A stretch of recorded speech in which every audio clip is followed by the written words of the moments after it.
सूचना केवल हमारे विचार हैं, वित्तीय सलाह नहीं। निर्णय लेने से पहले खुद शोध करें। किसी भी लाभ या हानि के लिए हम उत्तरदायी नहीं हैं। आज हम देख रहे हैं स्टोवक्राफ्ट लिमिटेड के 2025-26 Q1 की standalone financial performance. Starting with the sales, पिछले क्वार्टर से सेल्स में 8.5% का इंक्रीज हुआ है, मगर कंपनी ने पिछले साल के मुकाबले 8% का सेल्स इंक्रीज रिपोर्ट किया। Expenses 7.5% quarter on quarter increase हो गए हैं, जो साल भर के 7.5% के राइज के साथ अलाइन करता है।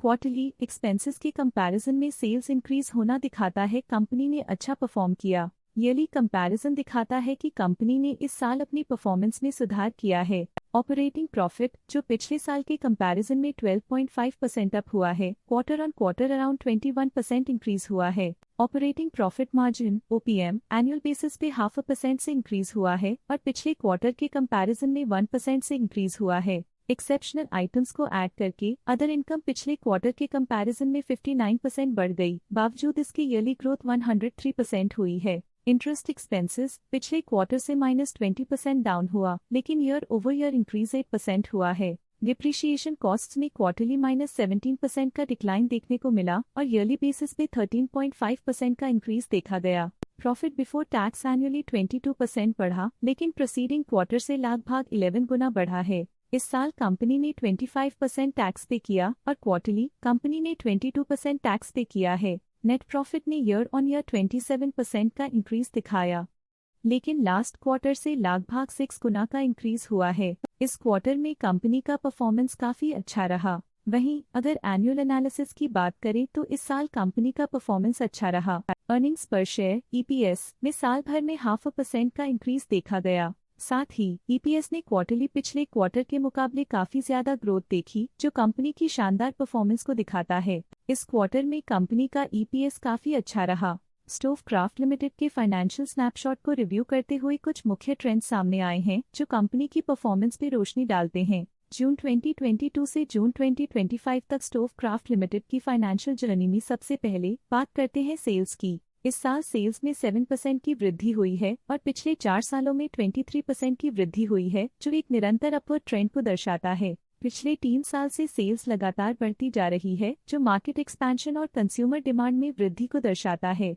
अब बात करते हैं एक्सपेंसेस की। इस साल एक्सपेंसेस 8% बढ़े हैं और 4 सालों में 24% का इजाफा हुआ है। इस साल हालांकि एक्सपेंसेस सेल्स से थोड़ा ज्यादा बढ़े हैं, मगर ग्रोथ रेट्स का करीब होना स्टेडी ऑपरेशनल कॉस्ट को दर्शाता है। इस साल ऑपरेटिंग प्रॉफिट -3% कम हुआ, लेकिन पिछले 4 सालों में 14% का इजाफा हुआ है। इस साल ऑपरेटिंग प्रॉफिट में कमी आई है, लेकिन पिछले 2 साल की वृद्धि रेजिलियंस को दर्शाता है, जो एक अस्थायी मार्केट को संकेत करता है। इस साल नेट प्रॉफिट में 19% की वृद्धि के साथ पिछले 4 सालों में -20% की गिरावट हुई है। लगातार 2 सालों तक प्रॉफिट में कमी के बाद इस साल नेट प्रॉफिट में हुए इजाफ ने एक टर्नअराउंड का संकेत दिया है, जो स्ट्रेटेजिक रीअलाइनमेंट्स का असर हो सकता है। इस साल EPS में 15% की वृद्धि हुई, हालांकि पिछले 4 सालों में -22.5% की गिरावट देखी गई है। लगातार 2 साल की गिरावट के बाद इस साल EPS में वृद्धि प्रॉफिटेबिलिटी में रिकवरी के शुरुआती साइंस देती है। चलिए अब बात करते हैं शेयर होल्डिंग पैटर्न की।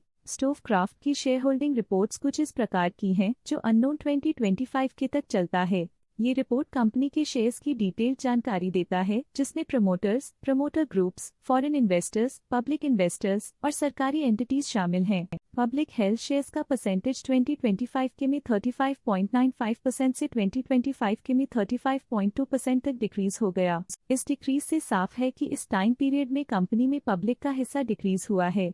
जब कंपनी के शेयर्स का अधिकतम हिस्सा प्रमोटर्स, FII, DII या गवर्नमेंट के पास होता है, तब ये माना जाता है कि कंपनी मजबूत हाथों में है, जो स्थिरता और मजबूत समर्थन को दर्शाता है और इस मार्केट की स्थिरता बनी रहती है। DII, डोमेस्टिक इंस्टीट्यूशनल इन्वेस्टर्स, ने अपना शेयर होल्डिंग 2025 में 7.01% से 2025 में 7.76% तक इंक्रीज किया। ये बताता है कि डोमेस्टिक इंस्टीट्यूशंस ने कंपनी में अपना इंटरेस्ट 0.75% तक इंक्रीज किया है। ये था कंपनी का करंट शेयर होल्डिंग पैटर्न। अब नजर डालते हैं स्टोवक्राफ्ट के स्टॉक रिकमेंडेशन पे। डॉट स्टॉक का करंट प्राइस 817.45 रुपीस चल रहा है। EMK ग्लोबल फाइनेंशियल सर्विसेज ने स्टॉक की बाय रिकमेंडेशन दी थी। उन्होंने स्टॉक का टारगेट प्राइस 1200 का अनुमान लगाया था। रिकमेंडेशन के समय स्टॉक का प्राइस 793.8 चल रहा था, जो करंट प्राइस से 50.5% अप है। आज के लिए फाइनेंशियल सेक्टर में इतना ही। देखने के लिए धन्यवाद। स्टॉक लेटेस्ट न्यूज अपडेट के लिए चैनल को सब्सक्राइब करें और वीडियो को लाइक एंड शेयर करें।